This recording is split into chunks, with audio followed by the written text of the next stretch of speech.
নবীর দাদু যখন আব্দুল মুত্তালিব কোলে যখন নিলেন আর কোলে নেবার পরে বৌমার দিকে তিনি তাকিয়ে তাকিয়ে দেখেন আমার হযরতে আমিনা যেন চোখ দিয়ে পানি যেন পড়ে যায়, টপ টপ করে চোখের পানি ঝরায়। আল্লাহর নবী দাদু যেন আব্দুল মুত্তালিব বলছেন, ওগো আমিনা তুমি কেন কান্না করো বলো? উনি বলছেন বলে আব্বা হুজুর, ওগো আমার আব্বা হুজুর, আমার এই জন্য চোখ দিয়ে পানি ঝরে। এখন যদি আমার ছেলে যদি আব্বা যদি বেঁচে থাকতো তাহলে আমার স্বামী আব্দুল্লাহ তিনি কত আনন্দ পেত। আজকে বলো মুসলমান, আমার নবীর আব্বা জান যখন তিনি ইন্তিকাল করেছিলেন, আমার নবী যখন মায়ের পেটে 6 মাস ছিলেন, এই পিছনের জীবনী অনেক ছিল বাবা, একবার শুনে যাও। আমি ওই সময় চোখের পানি জড়িয়ে জড়িয়াও তিনি যখন কাঁদতেছেন, হযরতে আব্দুল মুত্তালিব তিনি বলেন, ওগো আমিনা তুমি চিন্তা করো না আমিনা, আমি তোমার আব্বা হুজুর, আমি তোমার শ্বশুর মশাই, তোমার চোখের পানি যদি দেখিও আমি আব্দুল মুত্তালিব সহ্য করতে পারবো না। আমিনা তুমি চোখের পানি ঝরায় নাও, কেননা আমিনা এজন্য চোখের পানি তিনি ঝরিয়েছিলেন। আমিনা বলেন, আল্লাহ যত পৃথিবীতে বাচ্চা জন্ম নেয়, বাচ্চারা যখন বড় হয় তখন বাপে আদর করে বাজার থেকে খেলনা কিনে নিয়ে আসে, আর খেলনা নিয়ে বাচ্চারা খেলনা খেলতে আরম্ভ করে। বাচ্চারা যখন খেলনা নিয়ে খেলে যখন তারাও বড় আনন্দিত হয়, আমার স্বামী নাই, আমার ছেলের আব্বা নাই দুনিয়ায়, তিনি তো হলেন এতিম। আমার আল্লাহ পাক বলেন, আমিনা তোমার বাচ্চার দুনিয়ার কোনো খেলনা লাগবে না, তোমার বাচ্চা দুনিয়ার খেলনার জন্য আমি আল্লাহ পাক পাঠাই না, তোমার ছেলের খেলনা হবে পূর্ণিমার চাঁদের সঙ্গে খেলা করবে। এ মুসলমান, আল্লাহ নবীর মা জননী হযরতে আমিনাও ওই সময় দেখলেন আমার শ্বশুর মশাইকে দেখলাম তিনি যেন আমার নবীকে কোলে করে নেওয়ার পরে তিনি বাইরে থেকে বের হয়ে চলে যান, আল্লাহর কাবার দিকে যাও।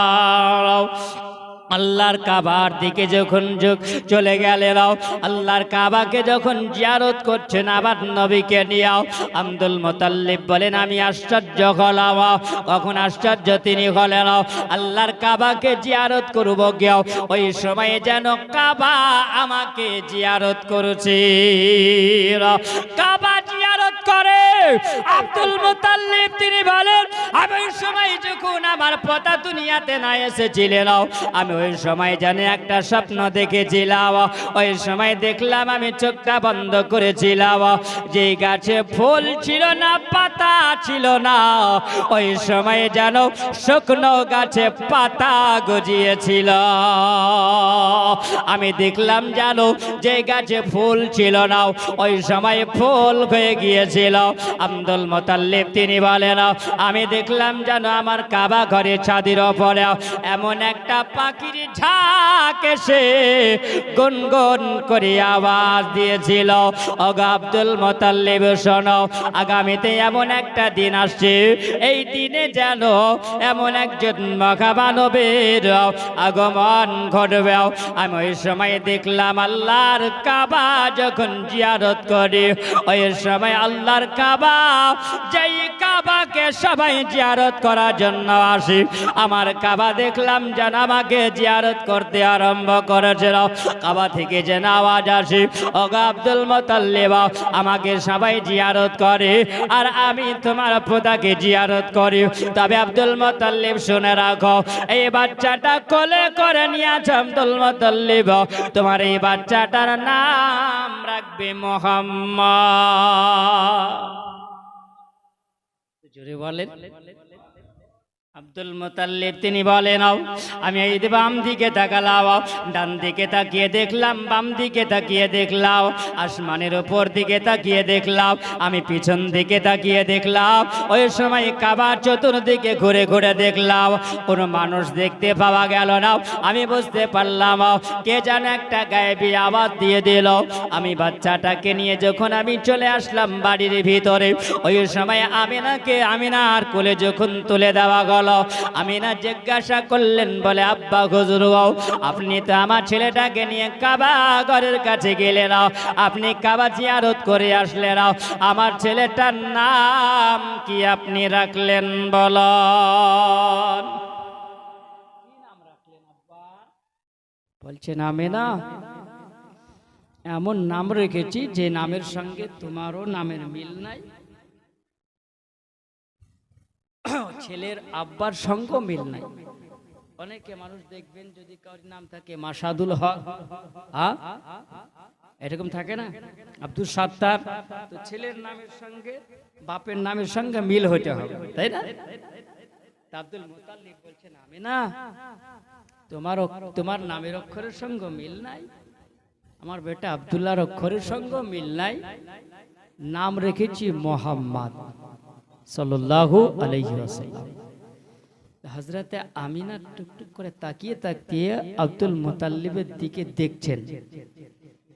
তা আব্দুল মুতাল্লিব বলছেন, আমিনা তুমি এরকম ভাবে কেন দেখছো মা আমার দিকে তাকিয়ে? তিনি বলছেন, বলে আব্বা হুজুর, আমি এই জন্য আপনার দিকে তাকিয়ে তাকিয়ে দেখি, আপনি যখন মোহাম্মদ নামটা আপনি রাখলেন, বলুন এই নামটা কি কোনো মানুষ আপনাকে বলে দিয়েছে, না আপনি নিজেই মন গড়িয়ে আপনি রেখেছেন? না আল্লাহর কাবা ঘরের কাছে তো অনেক মানুষ জিয়ারত করার জন্য আসে, না কোনো একজন মানুষ আপনাকে বলেছিল তাই আপনি নামটা রেখেছেন বলুন? বলছেন, আমিনা তুমি আমাকে এরকম প্রশ্ন কেন করো? আমি যখন নামটা রাখে তখন ওই সময় কোনো কাবা ঘরের কাছে মানুষ ছিল না, তাহলে আপনি রেখেছেন বলল?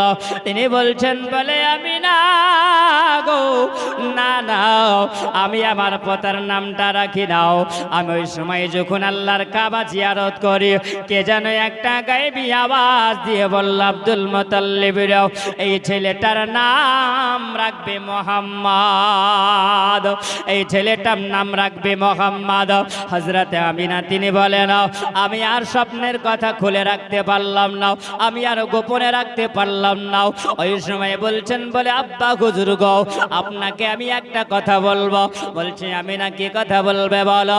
আমিনা বলছেন, বলে আব্বা আমার ছেলেটা যখন পেটে ছিল ওই সময় যেন আমার বিছানার গোড়ায় যেন একজন মানুষ দেখা গেল, ওই মানুষটা যেন হাসিন জামিল চেহারাওয়ালা মানুষ।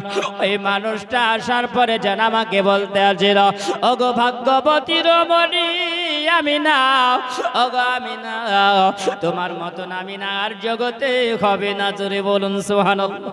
ওগো আমিনা তুমি বড় ভাগ্যবতী রমণী আমিনা, ওগো আমিনা তুমি একটু জেগে যাও। আমি যখন স্বপ্নের মাধ্যমে জেগে গেলাম ওই সময় আমাকে যেন মানুষটা হাত ধরে বলতে আছিল, বলছেন, আমিনা তোমাকে একটা খুশির সংবাদ দেওয়ার জন্য আসলাম। আমিনা বলছেন, কি এমন খুশির সংবাদ দিবেন আপনি বলুন?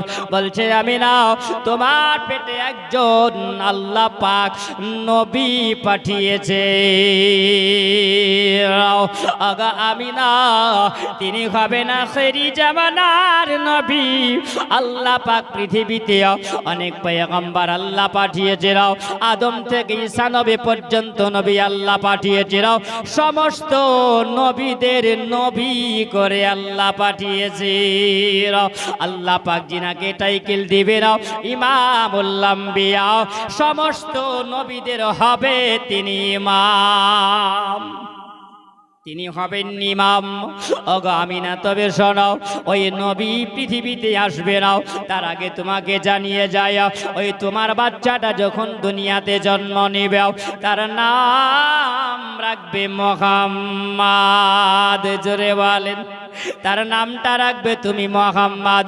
আমার আল্লাহ তার নামটা রেখেছে আসমানি আহমদ, আর জমিনে যখন আসবে তার নামটা মুহাম্মদ রাখবে। তবে আমিনা তুমি শুনে রাখো আমিনা, এই কথা কিন্তু কাউকে তুমি বলবে না, তুমি তার নামটা রেখে দেবে।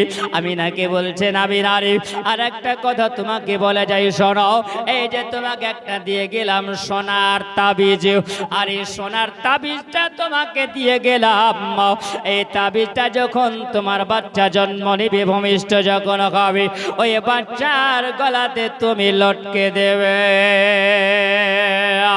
আচ্ছা বলুন কেন লটকানো হবে না? ওই সবাই বলছেন বলে আমি নাও, তোমার বাচ্চাটা দুনিয়াতে আসার পরে কাঁদবে, তাই তুমি লটকে দেবে। এ মুসলমান, আমার নবী কি আসার পরে কাঁদবেন বলো না? আমার নবী আসবে নাও। আমার নবী বলেছেন জগৎবাসীরে, আমার আল্লাহ পাক এটা আমার উম্মাত উম্মাতির জন্য এই সোনার তাবিজটাকে ওসিলা বানিয়েছে, ওসিলা বানিয়েছে। আমার নবী মুস্তাফা পৃথিবীতে আসবেন, তো ওই সময় আল্লাহর ফারিস্তা আসার পর আমিনাকে বলছেন আমিনা শোনো, এই তাবিজটা নাও, আর এই তাবিজ একটা দোয়া লেখা আছে, এই আমিনা এই তাবিজটা তোমার তাকিয়ার তলে, তোমার বালিশের তলে রেখে গেলাম। তবে শোনো, এই স্বপ্নের কথা কিন্তু কাউকে বলিও না। হযরতে আমিনা বলেন, যখন আমার ঘুম ভেঙেছিল তো আমি দেখেছিলাম যে সুবহানাল্লাহ, বালিশটা উঠিয়ে দেখি তো একটা সোনার তাবিজ দেখেছিলাম। জোরে বলেন, একটা সোনার তাবিজ দেখেছিলাম। ওই সোনার তাবিজ একটা দোয়া লেখা ছিল। এই দোয়া আমার নবী মুস্তাফা তিনি বলেন, কোন মানুষ যদি আজকে কোনো বাচ্চা জন্ম নেওয়ার পরে ওই বাচ্চা যদি কান্না করে, সূরা ইখলাস পড়ে, ওই দোয়াটা পড়ে যদি সুবহানাল্লাহ, এ মুসলমান, ওই বাচ্চার গলায় যদি লটকে দেওয়া হয়, ওই বাচ্চা রাত্রে বেলায় কান্না করবে না। জোরে বলেন সুবহানাল্লাহ। এ মুসলমান, এই জন্য আমরা হলো সুন্নাত আল জামাতের মানুষ, আমরা তাবিজ ব্যবহার করি না, করি না? হ্যাঁ, কিছু মানুষ বলে শিরক বেদাত। আরে পাগলা, নবী মুস্তাফা সাল্লাল্লাহু আলাইহি সাল্লাম যখন পৃথিবীতে আসেন নাই, তার আগে আল্লাহ পাক মা আমিনার কাছে এই তাবিজের দোয়া আল্লাহ দিয়ে পাঠিয়েছেন। নবী হলেন ওসিলা। জোরে বলেন সুবহানাল্লাহ। নই ফায়দা পাবে বাপ। এই যে ঈদে মিলাদুন নবী আমরা কেন পালন করব? আরে নবীর মিলাদ তো নবী পালন করেছেন। জোরে বলেন, নবীর মিলাদ নবী তো পালন করেছেন। আমার নবী তো হলেন দলিল, তাহলে আর দলিলের কোনো প্রয়োজন হয়? বলেন, প্রয়োজন হবে না। মুসলমান চিন্তা করেন, আমার নবীকে জিজ্ঞাসা করা হলো, ইয়া রাসূলুল্লাহ, ইয়া হাবিবাল্লাহ, নবী গো, আপনি বলুন যে আপনি সোমবারের রোজা কেন রাখেন? জোরে বলেন একবার, আর একটু মহব্বতে বলেন। এর দলিল, দলিল।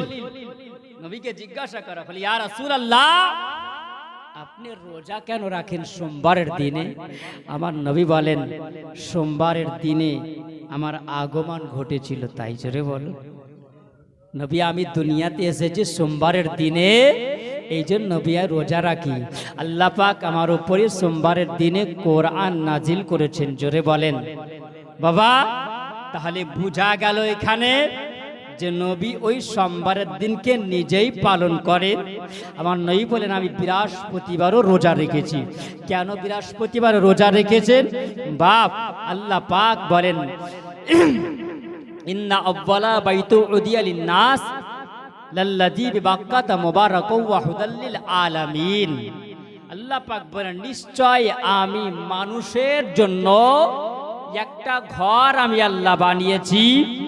এই ঘরটা এমন একটা নিদর্শন ঘর, যেই ঘরকে জিয়ারত করলে পারে, যে ঘরকে স্পর্শ করলে পারে, হাতে ছুঁয়ে নিলে পারে, তার জীবনের গুনাহ মাপ হয়ে যায়। জোরে বলেন, তার জীবনের গুনাহ মাপ হয়। ওই পৃথিবীতে কোনো ঘর ছিল না, সর্বপ্রথম হচ্ছে ওই ঘর মানুষের জন্য হলো। এটা মোবারক আনন্দ আমি আল্লাহ পাক দিয়েছি। সেই ঘরটা কোন ঘর? জোরে বলেন, সেই ঘরটা সেই ঘরটা কোন জায়গাতে আছে বাপ? তার আগের নাম ছিল বাক্কা, পরে হয়েছে নবী আসার পরে মক্কা। জোরে বলেন। যার নাম ছিল বাক্কা। কোরআনে বলেছেন আল্লাহ পাক, লাল্লাযী বিবাক্কাতাও মুবারাকাও ওয়া হুদাল লিল আলামিন। আল্লাহ পাক বলেন, হাবিব, এই বাক্কা শহরে, বাক্কা নগরে আমি আল্লাহ একটা ঘর আমি আল্লাহ দিয়েছি।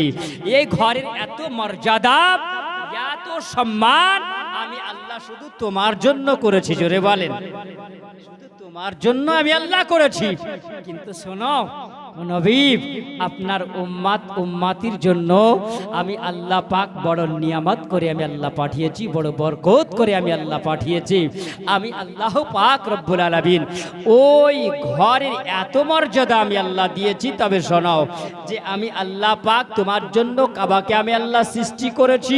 আমার নবী বলছেন যে ওই বৃহস্পতিবার দিনকে রাত যেটা জুমা হয়, একটু ভালো করে শুনবেন, শুধু জীবনে শুনলে হবে না, কিছু আমলেরও প্রয়োজন আছে না নাই? হ্যাঁ, আমলের প্রয়োজন আছেন। যিনারা নামাজ পড়েন না, নামাজ পড়বেন বাপ।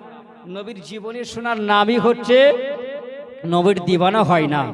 যারা নবীর আদর্শ জীবন শোনার পরে নিজেকে জীবন তৈরি করতে পারে, তারই নাম হলো জীবনী শোনা। জোরে বলেন সুবহানাল্লাহ। নবীর আদর্শ শোনার পরে যদি আমরা নিজের আদর্শ তৈরি না করতে পারি, শুনে কোনো লাভ হবে বাপ? হ্যাঁ এ যুবক, শুনে কোনো লাভ হবে? শুনে লাভ হবে না।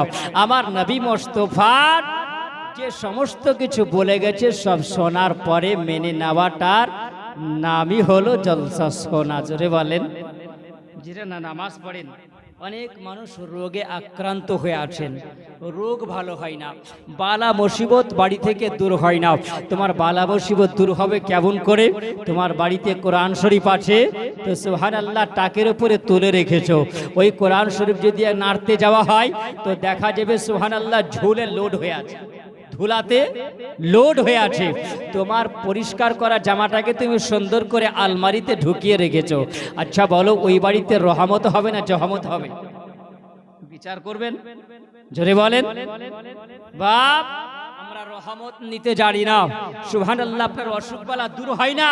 আপনি নামাজের উজু করবেন, উজু করার পরে নামাজের পাটিতে বসে, যেই নামাজে বসে 2 রাকাত নফল নামাজ আদায় করে সুবহানাল্লাহ নবী মুস্তাফার উপরে আপনি 11 বার দুরূদ শরীফ পড়বেন, কিংবা 7 বার দুরূদ শরীফ পড়বেন, আর 7 বার বিসমিল্লাহ সহ আপনি ইখলাস সূরা ইখলাস পড়বেন। বিসমিল্লাহ সহ 7 বার আপনি কুলিয়া আইয়ুহাল কাফিরুন সূরা কাফিরুন তেলাওয়াত করবেন। 7 বার বিসমিল্লাহ সহ আপনি নাস তেলাওয়াত করবেন। 7 বার বিসমিল্লাহ সহ আপনি সূরা ফালাক তেলাওয়াত করবেন। 7 বার বিসমিল্লাহ সহ সূরা ফাতিহা তেলাওয়াত করবেন। 7 বার বিসমিল্লাহ সহ আপনি আয়াতুল কুরসি পাঠ করবেন। আবার 7 বার নবী মুস্তাফার মহব্বতে দুরূদ পড়ে আল্লাহর দরবারে যদি দোয়া চাও, আল্লাহ পাক বলে বান্দারে আমি আল্লাহ রাব্বুল আলামিন পরওয়ারদিগার তোমাদের জন্য কোরআনকে আমি আল্লাহ শেফা বানিয়েছি, ঔষধ আমি আল্লাহ বানিয়েছি। বান্দা তোমরা যদি দোয়া করো, আর কোন মরিজ বান্দাকে যদি তোমরা ওই পানিতে হাত ডুবিয়ে যদি আজকে ওই সূরাগুলো তেলাওয়াত করে ওই বান্দাকে তোমরা পান করো, 21 দিন ধরে আমল করে, তো আমি আল্লাহ পাক তোমাদের অসুখ বালাকে দূর করে দেব। সিস্টেম কিছু আছে, যদি আমরা সিস্টেমে চলতে পারি তাহলে হবে। গাড়ির ড্রাইভার ড্রাইভারি করে, যদি ভালো ড্রাইভার হয় তাহলে অ্যাক্সিডেন্ট ঘটবে না, তাই না? আর যদি ড্রাইভার ভালো যদি না হয় তাহলে অ্যাক্সিডেন্ট হবে না? হবে না বাবা? সুবহানাল্লাহ। আপনি একটা পোশাককে সুন্দর করে সার্প দিয়ে সাবান দিয়ে আপনি ধৌত করে আলমারির মধ্যে ঢুকিয়ে রাখছেন, তাই না? পরিষ্কার পরিচ্ছন্ন করে। আর আল্লাহর ইবাদত যদি করেন আপনাকে এই জায়গাটা পরিষ্কার করতে হবে না? হবে না? যদি আপনার এই জায়গা পরিষ্কার থাকে তাহলে অবশ্যই আপনি লাভবান হতে পারবেন, জান্নাতের হকদার হবেন। একবার দুরূদে পাক পড়েন, আল্লাহুম্মা সাল্লি আলা সাইয়্যিদিনা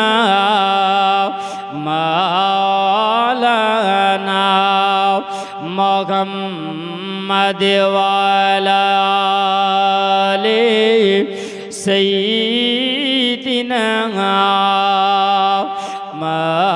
مولانا محمد صلى الله على محمدين صلى الله على محمد ہر دم جواب سے نکلا پاک نبی محمد ہر دم جواب سے نکلا شفیعنا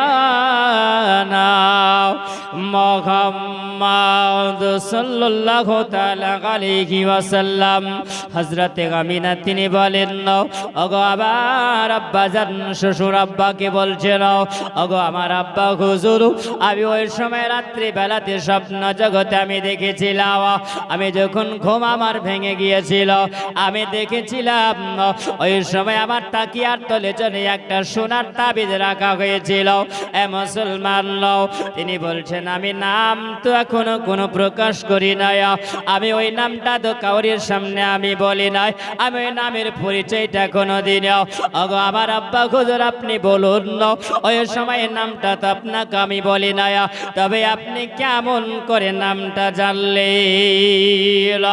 আবার নবীর দাদু বলেন আমি না, আমি ওই সময় যখন তোমার বেটাকে নিয়াও আমি যখন কাবা জিয়ারত করতেছিলাম ওই সময় কে যেন আমাকে আওয়াজ দিয়ে বলল, ওগো আব্দুল মুত্তালিব, যেই ছেলেটা তুমি কোলে নিয়ে আছো ওই ছেলেটার নাম রাখো মুহাম্মদ। ওগো আমিনাও, আমি এই জন্য নামটা রেখে দিয়েছি মুহাম্মদ। আবার নবীর দাদু, ও বাবা সোনা মানিক একবার শোনা যাও, আজকে আমরা রবিউল আউয়াল মাসের 12 তারিখে আমার নবীর আগমন দিবস আমরা পালন করে আমরা মজা পাই। ও বাবা, মজা নিয়েছিলেন আমার নবীর দাদু, জোরে বলো শোনো কত আনন্দ মানিয়েছিলেন। তিনি বলেছিলেন নবী নাও তোমার বেটাকে তুমি কোলে নিয়ে থাকো, আমি নবী মুস্তাফা তোমার বেটাকে তুমি কোলে নিয়ে থাকো, আমি একবার মক্কা নগরে যাব, আমি ওই সময় আল্লাহর কাবা ঘরের কাছে যাব। আল্লাহর কাবা ঘরের কাছে যাওয়ার পরে আব্দুল মুত্তালিব যেন ডাক দিয়ে বলেছিলেন, আমি আব্দুল মুত্তালিব কুরাইশ বংশের সরদার, আমি তোমাদেরকে ডাক দিলাম, তোমরা রাখো, আমি এই জন্য তোমাদেরকে ডাক দিয়েছি। কে কোথা থেকে তোমরা এসেছো? আসার পরে আল্লাহর কাবা ঘরের কাছে কেউ তোমরা ডেরা লাগিয়ে আসো, কেউ তাম্বু গেড়ে আসো, তোমরা সবাই আপন আপন নিয়াত আল্লাহর কাবা ঘরের কাছে নিয়ে এসেছো। আল্লাহর কাবা ঘরের কাছে তোমরা নিয়াত পুরা করার জন্য এসেছো। আমি আব্দুল মুত্তালিব তোমাদেরকে জানিয়ে দিলাম, আমার বাড়িতে একজন আল্লাহ পাকের বান্দা দুনিয়াতে এসেছেন, আমার আব্দুল্লাহর বেটা মোহাম্মদ দুনিয়াতে এসেছে, তার জন্য আমি তোমাদেরকে আজকে আমি দাঁড়িয়ে আব্দুল মুত্তালিব জানিয়ে দিলাম, তোমরা কেউ 3 দিন ধরে রান্না করবে না। আমি আব্দুল মুত্তালিব আমার পোতার আগমনে, আমার মোহাম্মদের আগমনে আমি তোমাদেরকে 3 দিন ধরে খানা খাওয়াবো।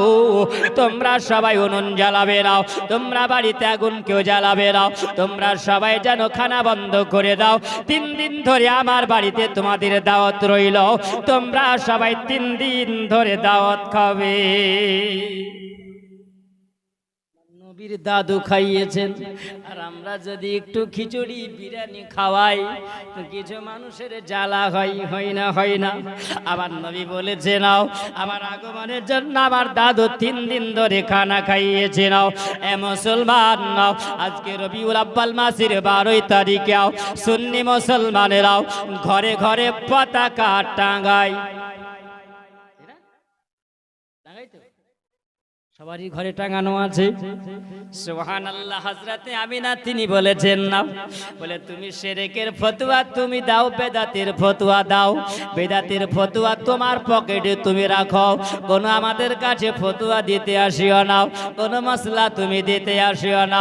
যদি তোমার ফতোয়া দিতে হয় আল্লাহর ফেরেশতাদের উপরে আগে দিতে হবে, দেখি বাবা, তাই না? হযরতে আমিনা বলছেন আমার নবীর আগমন ঘটবে, তার আগে আল্লাহ পাক ওই তারিখে ওই রাত্রিতে মহান আল্লাহ পাক রব্বুল আলামিন পরওয়ারদিগার জিবরিল আমিন আলাইহিস সালামকে বলেছেন, জিবরিল চলে যাও ৭০,০০০ নূরি ফেরেশতা নিয়ে আর জান্নাত থেকে একটা শরবতের পেয়ালা নিয়ে যাও। কেন? মা আমিনার ঘরে যাবে আর যাওয়ার পরে এই শরবতের পেয়ালাটা তাকে দেবে, এই শরবতটা পান করবে। জোরে বলেন সুবহানাল্লাহ। শরবতটা পান করবে। মা আমিনা পান করেছিলেন। আর আল্লাহর নবী যে আসবেন, হযরত আমিনা তিনি বলেন আসমান থেকে দেখলাম যে একটা ফেরেশতাদের দল আসলো সাদা পোশাক পরে। তাদের মধ্য থেকে দেখলাম ৩ জনের হাতে ৩টা ঝান্ডা ছিল। জোরে বলেন, ৩টা পতাকা ছিল। আর এই পতাকা প্রথম নাম্বারে যে এসেছিল তাকে দেখলাম আলামান আলা কাবা বাইতুল্লাহ, আল্লাহর কাবা ঘরের ছাদের উপরে গেড়ে দেওয়া হয়েছিল। জোরে বলুন সুবহানাল্লাহ। ওয়া আলামান আলা তহরিল কাবা, আল্লাহ পাক রব্বুল আলামিন ইশারা করেছিলেন যাও আল্লাহর কাবা ঘরের ছাদের উপরে পতাকাটা গেড়ে দাও। হযরতে আমিনা তিনি বলেন আলামান আলা বাইতুল মুকাদ্দাস, আর আরেকটা দ্বিতীয় ঝান্ডাটা বাইতুল মুকাদ্দাসের ছাদের উপরে গাড়া হয়েছিল। জোরে বলেন, তৃতীয় ঝান্ডা আলামান আলা সাতহান্দারি, তিনি বলেছেন আমার ছাদের উপরে গাড়া হয়েছিল। জোরে বলেন সুবহানাল্লাহ। আল্লাহর ফেরেশতা নিয়ে এসে গেড়েছিলেন হযরতে মা আমিনা তিনি বলছেন, জোরে বলেন সুবহানাল্লাহ। আমার নবীর মা মিথ্যা কথা বলতে পারে বাবা? হ্যাঁ, এটা ইমানি বিশ্বাস আপনাদের আছে? আমাদের ইমানি বিশ্বাস হলো এটা, মা আমিনা নিজের চোখে দেখেছেন ৩খানা পতাকা, ৩টা ফেরেশতা ৩ জায়গায় গেড়ে দিয়েছেন। এ বাবা শুনুন, এ পতাকা যদি আপনি ইমানের সহিত আমার নবী মুস্তাফার আগমনের মহব্বতে যদি আপনি বাড়িতে গাড়েন তো আপনার রহমত আসবে। জোরে বলেন সুবহানাল্লাহ। আমার নবী মুস্তাফার মহব্বত ভালোবাসাই, এর নাম হলো ভালোবাসা। আমার নবী মুস্তাফা সাল্লাল্লাহু তাআলা আলাইহি ওয়াসাল্লাম যখন মা আমিনার কোলে আমার নবী আছেন, তো ওই সময় মা আমিনা একটু চিন্তা করছেন, আল্লাহ এত সুন্দর তুমি চেহারাওয়ালা সন্তান আমাকে দিয়েছো, যে পূর্ণিমার চাঁদের দিকে তাকাই তো দাগ দেখা যায়, কিন্তু আমার নবী মুস্তাফার চেহারা মোবারকায় দাগ নাই। জোরে বলেন, দাগ নাই। হযরতে আমিনা তিনি বলছেন আমি ওই ছেলেটাকে নিয়ে কোলে করে নিয়ে আদর করতে আছি। আর ওই সময় যেন মা আমিনার তিনার নিদ্রা এসেছে, নিদ্রা ভাব এসেছে। নিদ্রা ভাব যখন এসেছে, আমিনা একটা স্বপ্ন জগতে দেখছেন। তার আগে আমিনা নবীকে কোলে নিয়ে আদর করছেন আর চোখের পানি ঝরিয়ে ঝরিয়ে তিনি কাঁদছেন। কেন কাঁদছেন? এই জন্য কোন মা জননীর যদি স্বামী মারা যায়, মা খালাদের স্বামী যদি মারা যায়, তো পেটে বাচ্চা রেখে যদি স্বামী মারা যায়, তো ওই মার কষ্ট যন্ত্রণা মা বুঝে, তাই না? মা বুঝবে। বাচ্চা যখন দুনিয়াতে আসবে তো মায়ের অনেক কিছু স্বপ্নগুলো ভেসে আসবে, স্বামীর সঙ্গে অনেক কিছু আলাপ আলোচনা হয়। ওই সময় হযরতে আমিনা তিনি বলেন আমি ওই সময় দেখলাম আদর করার সময় আমার চোখ দিয়ে যখন পানি ঝরেছিল, আল্লাহ আমার এই বাচ্চার মোহাম্মদের যদি আজকে আব্বা বেঁচে থাকতো তাহলে কতই না আনন্দ করত। আর একটি খবর, আমি আর নবী যখন দুনিয়াতে এসেছিলেন অনেক আলোচনা আছে বাপ, অনেক। নাই মুস্তাফার জন্য কবরের আযাব বন্ধ করা হয়েছিল, শয়তানের হাতের শিকল পরিয়ে দেওয়া হয়েছিল, অনেক কিছু জীবনীগুলো ছুপিয়ে রেখে দিয়েছি। কারণ বলি একটাই যে আমার নবী মুস্তাফা সাল্লাল্লাহু আলাইহি সাল্লাম কি আল্লাহ পাক যে রহমত করে আল্লাহ পাক পাঠিয়েছেন, আল্লাহর নবী ওই সময় মা আমিনার কোলে আছেন। তো মা আমিনা তিনি ওই সময় চোখের পানি ঝরিয়ে ঝরিয়ে, দেখবেন কোন মানুষ যখন কান্না করে, কান্না করতে করতে মানুষ ক্লান্ত হয়, হয় না, ঘুম চলে আসে। তো হযরতে আমিনা তিনি কোলে নিয়ে আছেন, আমার নবীকে কোলে নিয়ে। তো সুবহানাল্লাহ, হযরতে আমিনার যখন চোখ দিয়ে পানি ঝরেছেন, তিনি ঘুমিয়ে গেছেন, নিদ্রাগ অবস্থায় তিনি স্বপ্ন দেখেছেন। তার আগে আমিনা বলেছিলেন, আল্লাহ আমার দুনিয়াতে সন্তান এসেছে, আর তায়েব দেশের মানুষেরা সন্তান জন্ম নিলে পারে, ওরা আসার পরে সন্তানকে নিয়ে গিয়ে লালন পালন করে, তাই না? জীবনে তো শুনেছেন তো আপনারা, জিবাব শোনন। হযরতে আমিনা বলছেন যে আমার ছেলেটার তো আব্বা নাই, হয়তো কোনো মানুষ আসবে না, তারা কেউ নিবে না, এতিম বলে হয়তো তারা ফিরিয়ে দেবে, আমার ছেলেকে হয়তো কেউ নিয়ে যাবে। এই বলে হযরত আমিনা খুব দুঃখ প্রকাশ তিনি করছেন। কিন্তু আমার আল্লাহ পাক রব্বুল আলামিন পরওয়ারদিগার এই দুনিয়াতে যে নবী এসেছেন, তো কত নবী আমার রহমত। নবী আসার পূর্বে আল্লাহ পাক জিবরিল আমিনকে বলেছিলেন, জিবরিল শোনো, তুমি যাও, আমার নবীর আগমন যে ঘটবে তার আগে মক্কা শহরে যত মহিলাদের পেটে বাচ্চা আছে, গর্ভবতী আছে যারা, যে মহিলারা, তাদের পেটে যেন একটাও বেটি সন্তান না থাকে, সব যেন বেটা সন্তান হয়। জোরে বলে, সব বেটা সন্তান হয়। তো জিবরিল আমিন বলেন, আল্লাহ এতে বেটা সন্তান আর বেটি সন্তানের সম্পর্কটা কি আছে? সন্তান হলেই তো হলো, এর সম্পর্ক কি আছে? কিন্তু আল্লাহ পাক বলেন, ইন্নী আ'লামু মা লা তা'লামুন, আমি যেটা জানি দুনিয়ার কেউ জানে না। জোরে বলেন সুবহানাল্লাহ। জিবরিল সেটা তুমি জানো না, কারণ আমার নবীর আগমন ঘটবে, সবাই আনন্দ মানাবে, সবাই খুশি মানাবে। আর কোন মহিলার যখন বাচ্চার জন্ম নেবে, জন্ম নেওয়ার পরে ওই মহিলার যদি একটা বেটি সন্তান জন্ম নেয়, তো নবী আসার আগে জাহেলিয়াতের যুগ ছিল, মেয়েদের কোনো সম্মান ছিল না। মেয়ে জন্ম নিলে ওই মেয়েটাকে জিন্দাগ অবস্থায় তাকে কবর দিয়ে দেওয়া হতো, জিন্দাগ অবস্থায় দাফন করে দেওয়া হতো। একজন নবীর সাহাবী দিহা কালবি যার নাম, তিনি আমার নবীর সম্মুখে আসার পরে আমার নবীর কাছে কান্না করে, ইয়া রাসূলুল্লাহ, ইয়া হাবিবাল্লাহ, নবী গো, আমার জীবনের গুনাহ হয়তো মাপ হবে না। আল্লাহর নবী বলছেন, দিহা কালবি রে, বলো তোমার জীবনের গুনাহ কেন মাপ হবে না? তুমি এমন কি পাপ করেছো বলো, তুই এমন কি গুনাহ করেছো? তুমি একজন নবীর সাহাবী হয়ে এরকম কথা কেন বলো? আমি তো নবী বলেছেন, আসহাবী কান নুজুম ইক্তাদাইতুম ইহতাদাইতুম, আমি নবী বলেছে যে আমার সাহাবীদের মর্যাদা আল্লাহ পাক আসমানের তারকার চাইতেও আল্লাহ উজ্জ্বল করেছেন। জোরে বলুন সুবহানাল্লাহ। ইয়া কলবি বলো, তুমি এরকম কথা কেন বলো? ইয়া কলবি বলে, ইয়া রাসূলুল্লাহ, ইয়া হাবিবাল্লাহ, নবী গো, আমি এই জন্য ইয়া রাসূলুল্লাহ আমি আপনার কাছে বলতে আছি, ওগো নবী, আমি যখন ইসলাম গ্রহণ করি নাই, আমি নবী যখন আপনার সাহাবী না হয়েছিলাম, আমি ওই সময় যেন আমার একটা ডিউটি ছিল, এই মক্কা নগরে আমার একটা ডিউটি ছিল, আমি এই চাকরি করিতাম। বলে, তুমি কোন চাকরি করতে বলো? বলছেন, বলে হুজুর, এমন সময় ছিল, ওই সময়টা জাহেলিয়াতের জামানা ছিল, যখন বাচ্চা জন্ম নেওয়ার পরে যদি বেটি সন্তান জন্ম জন্ম নিত ওই মেয়ের কোনো সময় মর্যাদা ছিল না, মেয়েদের কোনো সম্মান ছিল না।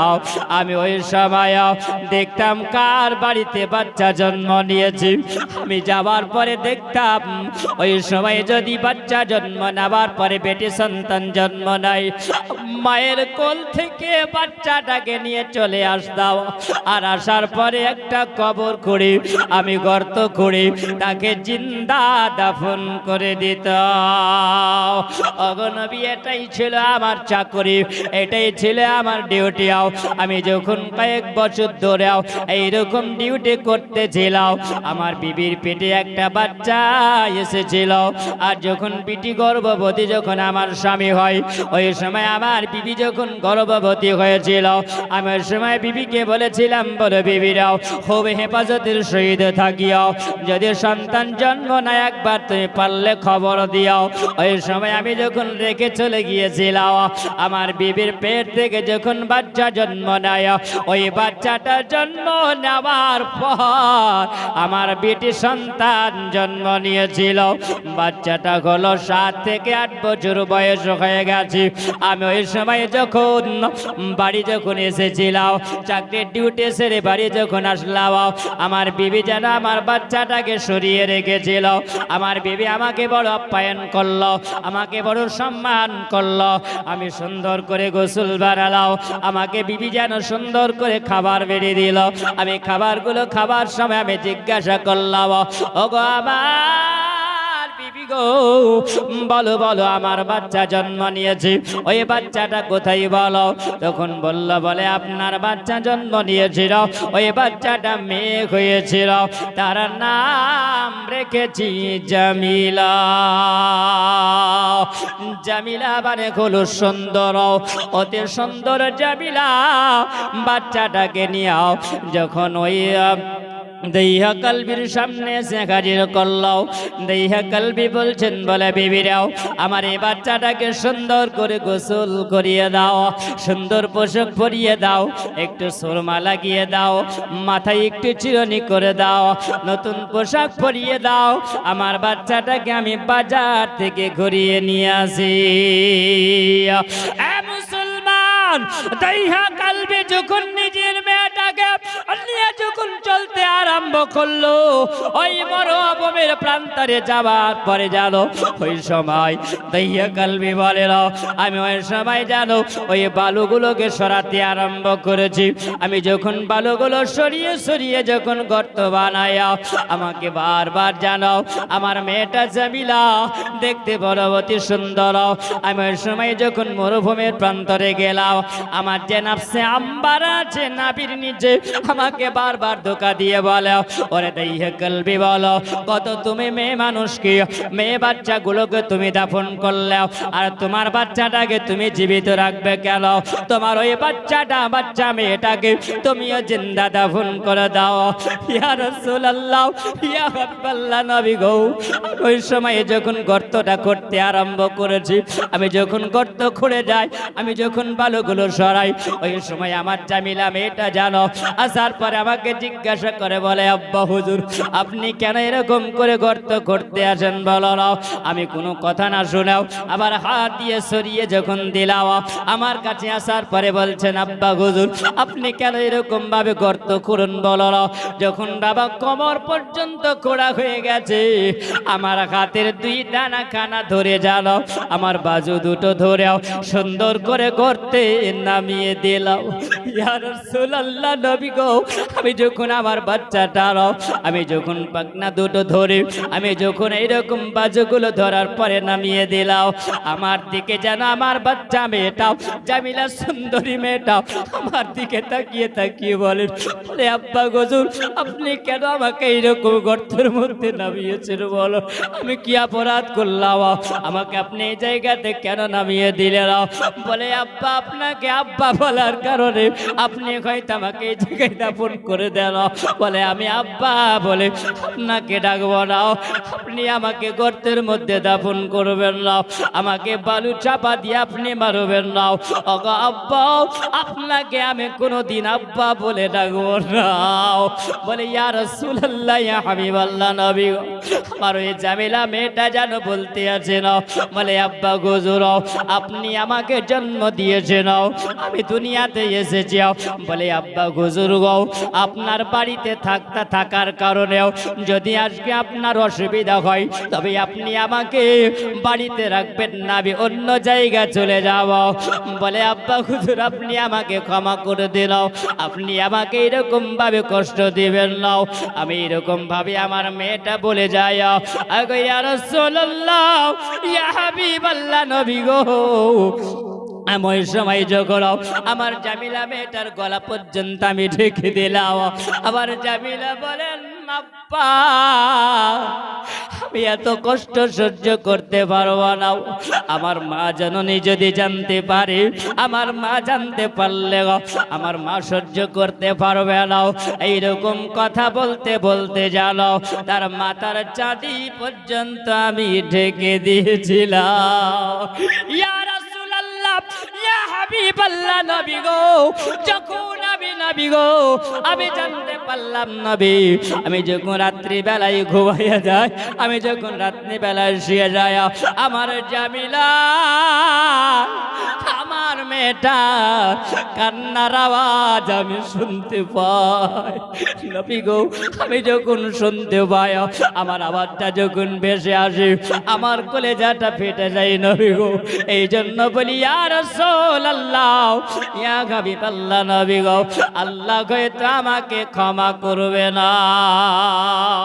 এ মুসলমান, আমার আল্লাহ পাক রব্বুল আলামিন পরওয়ারদিগার, আমার আল্লাহ বলেন, হে আমার বান্দা বান্দিরা শোনো, আমি আল্লাহ পাক নাসুহা নামক ব্যক্তির জন্য আমি আল্লাহ একটি আমি আল্লাহ আয়াত আমি আল্লাহ নাজিল করে দিয়েছি।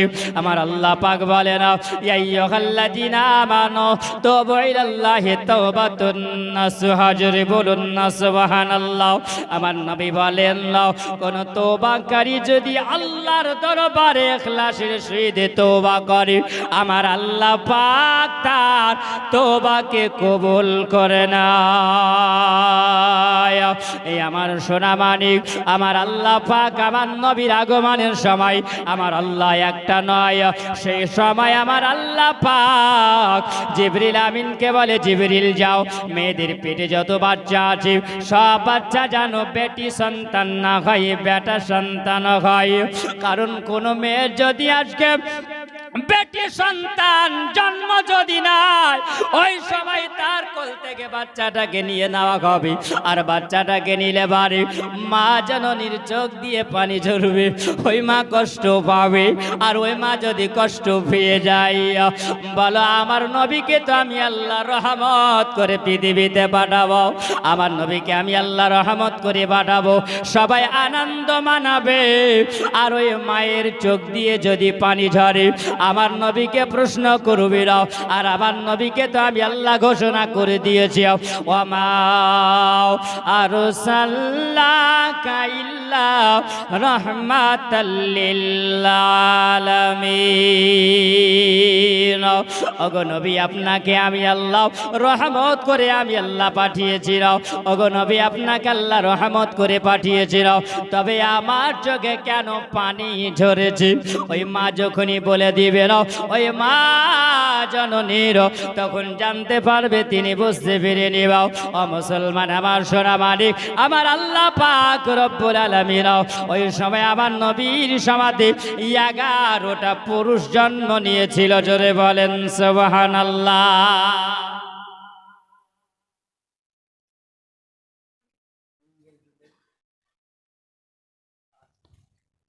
বুঝতে পারছেন তো এটার মানে কি? বিষয়ে আপনার টাইম শেষ, এবার আপনি ছোট করেন। সুবহানাল্লাহ।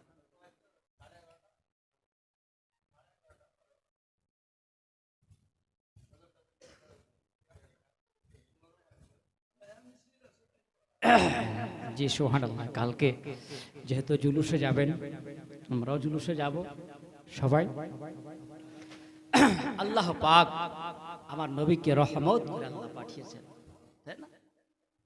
মা আমিনার কোলে যখন নিয়েছিলেন ওই সময় হযরতে আমিনা স্বপ্ন জগতে দেখিয়েছিলেন আর একজন ভাগ্যবতী রমণী ছিল যার নাম হলো হযরতে হালিমাতুস সাদিয়া, তাই না? এই হালিমা আমার নবীকে নেওয়ার জন্য এসেছিল, তাই নেওয়ার জন্য এসেছিল। তার আগে আমার আল্লাহ পাক এই হালিমাকে স্বপ্ন জগৎ আল্লাহ দেখিয়েছিলেন। তার আগে মা আমিনা ওই কানতে কানতে যে ঘুমিয়ে পড়েছিলেন, নিদ্রা এসেছিল, আমার আল্লাহ পাক স্বপ্ন জগৎ